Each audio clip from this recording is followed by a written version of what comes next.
কোনো বদ মানুষ, খারাপ মানুষ, যে ব্যক্তি সবসময় আল্লাহর হুকুম থেকে গাফেল, এই সমস্ত মানুষগুলোকে যদি ভালো করতে হয় তাহলে একটা মাত্র কাজ করলে এই মানুষগুলো ভালো হয়ে যাবে। আল্লাহর দেখানো, রসুলের দেখানো সেই কাজটি কি? চলুন আজকে আলোচনা করব। রহমতে আলম নবী নূরে মুজাসসাম।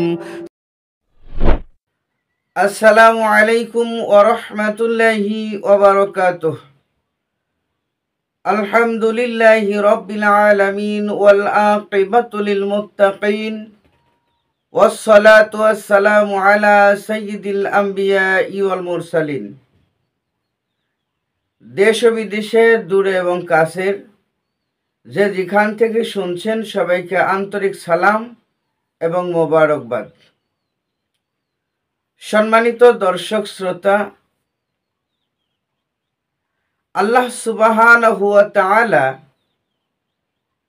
আমাদের উপরে কিছু হুকুম আহকাম দিয়েছেন, যা আমাদের অবশ্যই পালনীয়।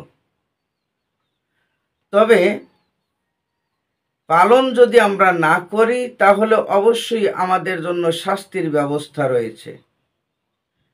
কারণ এই মানুষকে সৃষ্টি করার উদ্দেশ্য হলো আল্লাহ সুবহানাহু ওয়া তাআলার ইবাদত বন্দেগী করা। এজন্যই আল্লাহ পাক মানুষকে সৃষ্টি করেছেন। এখন কথা হলো যে আমরা আল্লাহর ইবাদত করব,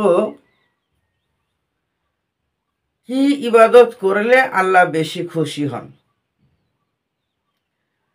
পবিত্র কোরআনুল কারিমের মধ্যে যেগুলোকে হুকুম দিয়েছেন আমলের জন্য সেগুলো পালন করা, এবং যেগুলোকে নিষেধ করেছেন সেগুলোকে ত্যাগ করা। রসুলের সুন্নাত, হাদিস, তরিকা, আদর্শ, এগুলোতে যেগুলো করণীয় নির্দেশ আছে, ইঙ্গিত আছে, সেগুলো পালন করা, যেগুলো নিষেধ আছে সেগুলো ত্যাগ করা।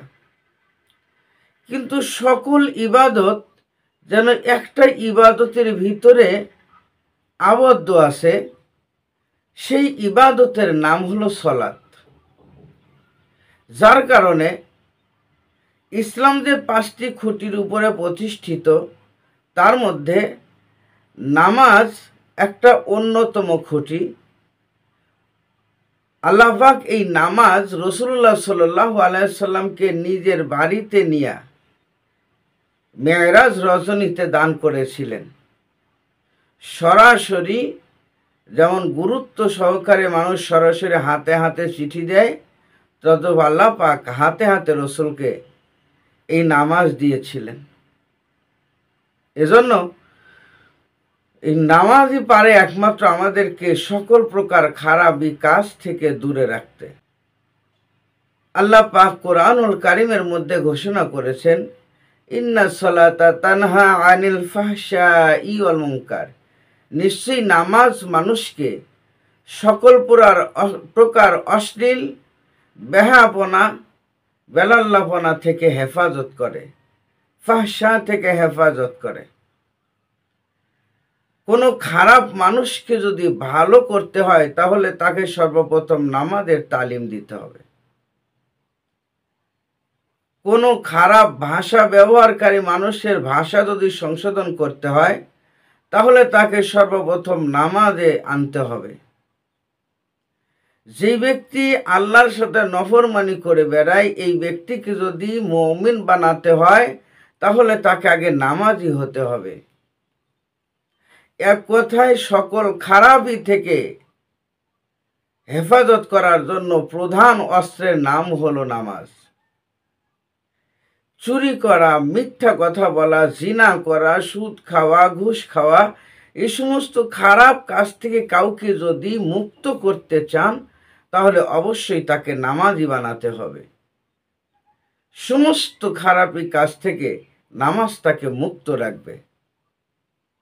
এই জন্য নামাজের তালিম, নামাজের শিক্ষা, নামাজের গুরুত্ব, নামাজের তাৎপর্য, এগুলো আমাদের অবশ্যই নিজেদেরও বুঝতে হবে, অপরকেও বোঝাতে হবে।